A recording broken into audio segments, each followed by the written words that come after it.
السلام علیکم، افتخار ٹاکس میں خوش آمدید۔ میں ہوں ڈاکٹر افتخار۔ محترم ناظرین، انڈرسٹینڈنگ کینسر سیریز کی یہ 5ویں ویڈیو ہے جس میں آج ہم آپ سے ذکر کریں گے mode of spread of cancer, یعنی کہ کینسر کے پھیلاؤ کے کتنے طریقے ہیں۔ تو محترم ناظرین، کینسر 7 بنیادی طریقوں سے جسم کے ایک حصے سے دوسرے حصے میں پھیلتا ہے۔ اس میں سب سے پہلا جو ہے اس کو تو ہم لوکل یا ڈائریکٹ سپریڈ کہتے ہیں۔ ڈائریکٹ سپریڈ کا مطلب یہ ہے کہ کینسر ایک آگ کی طرح ہے کہ اگر میز پہ بہت ساری چیزیں پڑی ہوئی ہیں، بکس بھی پڑی ہوئی ہیں، کچھ قلم پڑے ہوئے ہیں، ساتھ میں کچھ اور چیزیں پڑی ہوئی ہیں، ٹھیک ہے، درمیان میں آگ لگ جائے خدا نخواستہ، تو وہ ساتھ والی چیزوں کو لیتی جائے گی کہ اس کتاب سے دوسری کتاب پہ، اسے ساتھ میں یہ قلم دان کو لے لے گی اور پھر یہ پھیلتی چلی جائے گی ساتھ والی چیزوں کو۔ پھر جب وہ ٹیبل سے پھیلے گی تو ساتھ پڑی ہوئی کرسی کو اپنی لپیٹ میں لے لے گی، پھر اگلی کرسی کو، پھر کرٹن کو۔ تو اس کو ہم ڈائریکٹ انویژن یا لوکل سپریڈ کہتے ہیں۔ اس کی مثال ایک جو بہت ہی آسان ہے وہ یہ ہے کہ جیسے گلے میں خوراک کی نالی کا کینسر ہے، خوراک کی نالی کا کہ بالکل اوپر کے حصے کا کینسر، جس کو ہم پوسٹ کریکوائڈ کینسر کہتے ہیں۔ تو یہ اس کا جب ڈائریکٹ سپریڈ ہوتا ہے تو جب بنیادی طور پہ گلٹی پیدا ہوتی ہے، وہ جیسے جیسے بڑی ہوتی جاتی ہے تو خوراک میں رکاوٹ ہوتی ہے کہ مریض کو شروع میں بہت سالڈ جو کوئی ڈرائی چیز ہے، جیسے وہ کہے گا جی بوٹی پھنستی ہے، نوالا پھنستا ہے، بعد میں فرنی اور کھچڑی اور سابودانہ وغیرہ بھی پھنسنا شروع ہو جاتا ہے، اور آخر میں تو پیشنٹ کو پانی کا بھی پینا جو ہے وہ مشکل لگتا ہے۔ لیکن یہ صرف یہیں تک نہیں رہتا، بعد میں یہ جب آگے اس کی انویژن ہوتی ہے تو یہ ساتھ پڑے ہوئے جو سامنے خوراک کی نالی کے ساتھ سامنے پڑی ہوئی جو سانس کی نالی ہے اس کو بھی انویٹ کر دیتا ہے۔ تو اس کے اندر جب یہ گھستا ہے تو مریض کو پھر سانس کی جو مشکل ہے وہ پیدا ہونی شروع ہو جاتی ہے، اس کی آواز خراب ہونی شروع ہو جاتی ہے، اس کے سانس میں رکاوٹ پیدا ہونی شروع ہو جاتی ہے۔ اور اسی طریقے سے اگر مثال دی جائے چھاتی کے کینسر کی، تو جو بریسٹ کینسر ہے وہ بریسٹ کے اندر بھی پھیلے گا، لیکن جب وہ اوپر کی طرف پھیلے گا تو جلد کو بھی اپنی لپیٹ میں لے لے گا، پیچھے جائے گا تو چھاتی کی دیوار، پسلیوں کے اندر گھس جائے گا، حتیٰ کہ پھیپھڑے تک جا سکتا ہے۔ تو یہ لوکل سپریڈ ہے کہ ڈائریکٹلی ساتھ والی چیزوں کو متاثر کرتا چلا جاتا ہے۔ اچھا، دوسرا جو بڑا اہم ترین طریقہ ہے کینسر کے سپریڈ کا، وہ لمفیٹک سپریڈ ہے۔ اچھا، اب اس کے لیے سب سے پہلے یہ سمجھنے کی ضرورت ہے کہ لمف کیا چیز ہے۔ جیسے جسم میں محترم ناظرین خون کی گردش ہو رہی ہے نا، بالکل اسی طریقے سے خون جب جسم میں گردش کر رہا ہوتا ہے تو کچھ پانی نالیوں میں سے سیپ ہو کے باہر چلا جاتا ہے،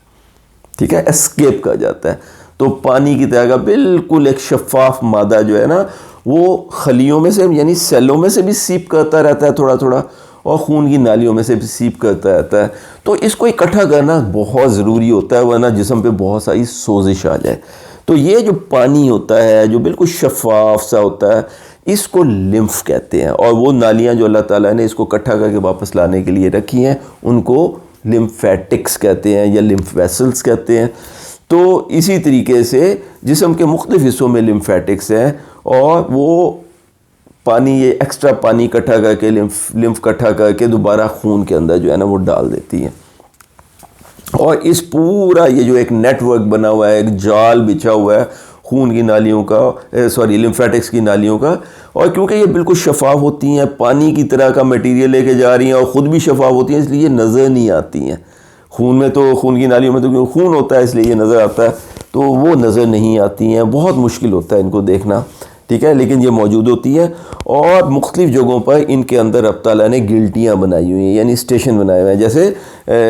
سیوریج کی لائن جاری ہوتی ہے تو جگہ جگہ گٹر بنائے ہوتے ہیں تاکہ کوئی گند بلایا تو وہاں اکٹھا ہو جائے، پھر اس کو کھول کے اس کی صفائی یا اس کا معائنہ وغیرہ کیا جا سکے۔ تو وہ یہ جو گلٹی ہے ان کو لمف نوڈ کہتے ہیں۔ جیسے آپ نے اکثر نوٹ کیا ہوگا کہ گلا خراب ہو تو گردن میں گلٹی بن جاتی ہے، چھاتی میں کوئی پرابلم ہو تو بغل میں گلٹی بن جاتی ہے، پاؤں پہ چوٹ لگ جائے تو ادھر گروئن کے اندر جو ہے نا گلٹی بن جاتی ہے۔ تو یہ وہ گلٹیاں، ان کو لمف نوڈ کہتے ہیں۔ تو ساری جو لمف چینلز ہیں یعنی لمف والی نالیاں ہیں وہ کہیں نہ کہیں لمف نوڈز کے ساتھ ملتی ہیں، اور پھر وہاں سے اکٹھی ہو کے بڑی نالیاں بنا کے جا کے خون میں گرتی ہیں۔ تو یہ لمفیٹک سسٹم ہے جو باڈی کے اندر ہوتا ہے۔ کینسر اس کا بہت فائدہ اٹھاتا ہے، ناجائز فائدہ اٹھاتا ہے۔ تو اسی وجہ سے کینسر میں یہ بہت ٹینڈنسی ہے، مثال کے طور پہ جو چھاتی کا کینسر ہے اس کا ایک تو لوکل سپریڈ ہوتا ہے، جس میں نے بتایا کہ چھاتی کے اندر پھیلے گا، چھوٹا ہوگا، پھر بڑا ہو جائے گا، پھر بڑا ہو جائے گا، پھر اوپر جلد کو متاثر کر لے گا، پیچھے جو پٹھے ہیں مسلز ہیں ان کو متاثر کر لے گا، اور نیچے ہو کے تو پسلیوں کے اندر گھس جائے گا. تو یہ ڈائریکٹ سپریڈ ہوا. لیکن اس کے ساتھ ساتھ پھر بغل میں لمفیٹکس، لمف کی جو نالی ہیں اس کے ذریعے پھیلتا ہے، اور بغل میں جو لمف کے گلینڈ ہیں ان کو سجانا شروع کر دیتا ہے. تو اس لیے بہت کامن ہے یہ کہ جن لوگوں کو بریسٹ کینسر ہے ان کے بغل میں بھی گلٹیاں ہوتی ہیں، اور جب ان گلٹیوں کو نکالا جاتا ہے تو ان کے اندر بھی کینسر پایا جاتا ہے. اس طریقے سے خدا نخواستہ منہ کا یا زبان کا جو کینسر ہے وہ گردن کے اندر پھیل جاتا ہے. تو اس طریقے سے دوسرا جو کامن طریقہ ہے ڈائریکٹ سپریڈ کے بعد وہ لمف سپریڈ ہے. اچھا، تیسرا جو سپریڈ ہے وہ بلڈ کے ذریعے.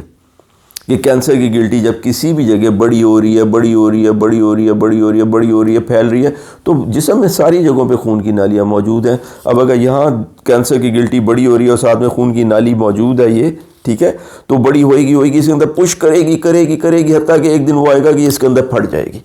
جب یہ پھٹ جائے گی تو اس کی مثال بالکل ایسے ہے کہ جیسے کوئی ایک صاحب ہیں، انہوں نے گندم کی جو ہے نا بوری اپنے سر پہ رکھی ہوئی ہے اور نہر کراس کرنے کی کوشش کر رہے تھے، اور عین جب وہ نہر کے درمیان پہنچے تو وہ بوری کھل گئی ہے.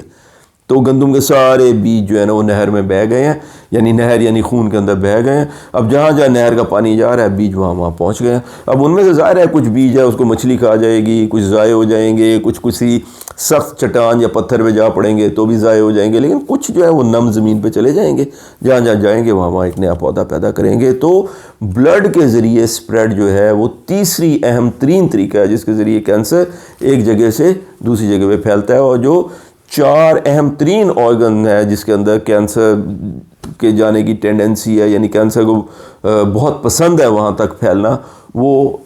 پھیپھڑے ہیں، جگر ہے یعنی لنگز اینڈ لیور، اور پھر بون ہے یعنی کہ ہڈیاں، اور برین یعنی کہ دماغ. ان 4 جگہوں پہ یعنی لنگ، لیور، بون اینڈ برین جو ہے وہ خون کے ذریعے کینسر کے پھیلاؤ کی اہم منزل ہوتا ہے. اچھا ناظرین، چوتھا جو سپریڈ ہے اس کو ہم انٹرا کیویٹی سپریڈ کہتے ہیں. یعنی اگر کوئی عضو ایسا ہے کہ وہ ایک کیویٹی کے اندر پڑا ہوا ہے، مثلا ایک کمرہ ہے، کمرے کو آپ کیویٹی کہتے ہیں، اس کمرے میں میز بھی پڑی ہے، کرسی بھی پڑی ہے، پلنگ بھی پڑا ہے، پنکھا بھی لگا ہوا ہے، بتی بھی لگی ہوئی ہے، ٹھیک ہے نا. اب مثال کے طور پہ ایک لائٹ لگی ہوئی ہے اوپر، یا اے سی لگا ہوا ہے، ٹھیک ہے، اور نیچے یہ چیئر پڑی ہوئی ہے. تو ابھی کیا ہوا کہ اگر خدا نخواستہ یہ سمجھا جائے کہ یہ ایئر کنڈیشنر اوپر جو لگا ہوا ہے یہ ایک کینسر اس میں پیدا ہو جاتا ہے، تو وہاں سے اس کا قطرہ جب ٹپکتا ہے تو پٹک کر کے نیچے آ کے گرتا ہے. اب یہ ایک چانس کی بات ہے کوئی نیچے آ کے کارپٹ کے اوپر گر گیا، یا چیئر کے اوپر گر گیا، یا میز کے اوپر گر گیا، یا کوئی کھانے والا ٹرے ہے اس کے اوپر گر گیا، یا کمپیوٹر پڑا ہے اس کے اوپر گر گیا. جہاں گرے گا وہاں پہ وہ نمی پیدا کرے گا اور اپنے اثرات پیدا کرے گا. بالکل اسی طریقے سے مثال طور پہ پیٹ کی کیویٹی ہے. پیٹ کی کیویٹی میں اوپر جگر ہے، اوپر میدا ہے، تلی ہے، نیچے آنتے ہیں، نیچے مثانہ ہے. پھر خواتین میں جو مطلب ان کے فیمیل ریپروڈکٹیو آرگنز ہیں جیسے بچے دانی اور انڈا دانی، اووری وغیرہ، یہ سارے موجود ہیں. اب مثال کے طور پہ کسی صاحب کو خدا نخواستہ معدے کا کینسر ہے، اور وہ معدے کی سطح یا سرفیس کے اوپر جو ہے نا اس کی ایک رسولی بنی ہوئی ہے بڑی سی، اب اس میں سے ایک چھوٹا سا پیس پٹک کر کے ٹوٹ کے گرا ہو نیچے، تو نیچے جا کے وہ جہاں بیٹھے گا وہاں اس بات کے امکانات ہیں کہ وہاں پہ وہ ایک نیا کینسر شروع کر دے گا. ٹھیک ہے، بلکہ یہ جو کینسر ہے یہ پہلا مطلب ہے وہ کینسر ہے جس کے بارے میں پتہ چلا تھا کہ کیویٹی کے اندر بھی کینسر سپریڈ کرتا ہے. اور ایک صاحب تھے جو کہ اصل میں تھے آئی سرجن، بعد میں انہوں نے آئی سرجری میں اسپیشلائزیشن کی تھی، کروکنبرگ ان کا نام تھا. تو اس کو کروکنبرگ ٹیومر کے نام سے جانا جاتا ہے کہ، اور یہ بہت ہوتا ہے ابھی بھی، یعنی جن لوگوں کو معدے کا کینسر ہوتا ہے اور وہ خواتین میں اگر ہو، یعنی یہ خاتون ہیں جن کو معدے کا خدا نخواستہ کینسر ہو جائے، تو اس میں یہ بہت بڑی پرابلم ہے، اور یہ کافی ٹینڈنسی ہوتی ہے اس کینسر میں کہ وہاں سے اس کا ایک پیس نیچے گرتا ہے اور ان کی اووری یعنی انڈے دانی کے اوپر جا کے امپلانٹ ہو جاتا ہے، وہاں پہ جا کے لگ جاتا ہے، وہاں پہ جا کے جیسے بیج بو دیتے ہیں وہاں سے نیا پودا نکل آتا ہے. تو یہ انٹرا کیویٹی سپریڈ ہے. بالکل اسی طریقے سے پھیپھڑے کی کیویٹی میں بھی، پھیپھڑے کا کینسر ہے یا کسی چیز کا کینسر ہے، جب وہ ایک دفعہ کیویٹی میں پھٹ جاتا ہے یا اس کے اندر اس کے بیج گر جاتے ہیں، تو پوری کیویٹی جو ہے نا پوری کی پوری وہ سائڈ دائیں یا بائیں جو ہے چیسٹ کی، وہ کینسر کی لپیٹ میں آ جاتی ہے. اچھا محترم ناظرین، 5واں جو طریقہ ہے کینسر کے پھیلنے کا جیسے یہ کیویٹی کے اندر اسپریڈ کر سکتا ہے، یہ لیومن کے اندر بھی اسپریڈ کر سکتا ہے، انٹرا لیومنل اسپریڈ کہتے ہیں. یعنی کہ اگر کوئی ٹیوب ہے جس کے اندر کینسر، مثال کے طور پہ سب سے آسان اس کا طریقہ جو ایک مثال میں دے سکتا ہوں وہ ہمارے جو نظام انہضام ہے، یعنی اوپر سے خوراک کی نالی ہے، پھر معدہ ہے، پھر چھوٹی آنت ہے، پھر بڑی آنت ہے. تو مثال کے طور پہ بڑی آنت کے شروع کا کینسر ہوا ہے تو وہاں سے آپ سیل جھڑ کے آگے جاتے رہیں گے، اسی نالی میں سے گزر کے پخانے کے راستے گزرتے رہیں گے. تو اس بات کا احتمال ہوتا ہے کہ جب وہ بڑی آنت میں سے گزر رہے ہوتے ہیں تو حالانکہ بڑی آنت کے بالکل شروع میں کینسر ہوتا ہے، لیکن وہ گزر کے جب جا رہے ہوتے ہیں تو اس کے کچھ خلیے جو کینسر کے ہیں وہ آگے بڑی آنت میں کسی جگہ پہ بیج کی طرح امپلانٹ ہو کے ایک دوسرا، تیسرا یا چوتھا کینسر بنا سکتے ہیں. اسی طریقے سے جو چھٹا جو طریقہ ہے اسپریڈ کا، اس کو ڈائریکٹ اسپریڈ کہتے ہیں. ڈائریکٹ اسپریڈ کا مطلب یہ ہوتا ہے کہ صرف کانٹیکٹ میں لگنے کے سے بھی ایک نیا کینسر شروع ہو جاتا ہے. اس کی سب سے آسان اور ایگزامپل جو ہے وہ کسنگ کینسر اس کو کہتے ہیں. کہ مثال کے طور پہ اگر کسی کے نیچے کے ہونٹ پہ کینسر ہے تو نیچے کے ہونٹ کا یہ حصہ کیونکہ اوپر کے ہونٹ کو بار بار چھوتا ہے جب وہ منہ بند کرتے ہیں، تو یہ دیکھا گیا ہے کہ اس بات کی پاسبلٹی ہوتی ہے کہ اگر کسی کو نیچے کے ہونٹ کا کینسر ہے اس جگہ پہ تو اوپر کے ہونٹ میں بھی یہ سیل امپلانٹ ہو جائیں گے، یہ یہاں سے یہاں لگ جائیں گے اور ایک کینسر یہاں پہ بھی شروع ہو جائے گا. اس کو ڈائریکٹ کانٹیکٹ اسپریڈ کہتے ہیں. اور ساتواں اور آخری طریقہ جو ہے اس کو امپلانٹیشن کہتے ہیں. امپلانٹیشن کا مطلب یہ ہے کہ اگر کوئی زخم، کوئی نیڈل ٹریک، کوئی اس کو جگہ ملے اور اس کے ساتھ سیلوں کو ٹریول کرنے کا موقع مل جائے تو اس میں امپلانٹ ہو سکتے ہیں. اس کی مثال یہ ہے کسی کینسر سے ڈیپ، یہ زیادہ نہیں ہوتا، مطلب ہے یہ بہت ریئر ہے لیکن یہ ہو سکتا ہے کہ ڈیپ کہیں گلٹی پڑی ہے اور ایک نیڈل کے ذریعے اس میں سے وہ گلٹی نکالنے کا پیس نکالا گیا ہے، ٹھیک ہے، تو وہ اس ٹریک کے ساتھ ساتھ بعض اوقات کینسر کے سیل آ کے سکن کے اندر جو ہے نا وہ امپلانٹ ہو سکتے ہیں. اسی طریقے سے اگر کسی کا کہ پیٹ میں کینسر تھا، اس کا آپریشن ہوا ہے، ٹھیک ہے، اور اس کی جو پیٹ کی پوری کیویٹی ہے جو انٹرا کیویٹی اسپریڈ کا جس کا ہم نے ابھی ذکر کیا تھا، اس میں کینسر سیل موجود تھے، تو جب اب زخم بند کیا جائے گا، سیا جائے گا، تو اس سکار کے اندر وہ جو آپریشن کا جو زخم کا نشان ہے اس کے اندر کینسر کے سیل بیٹھ سکتے ہیں اور بعد میں پتہ چلے گا کہ اس میں بھی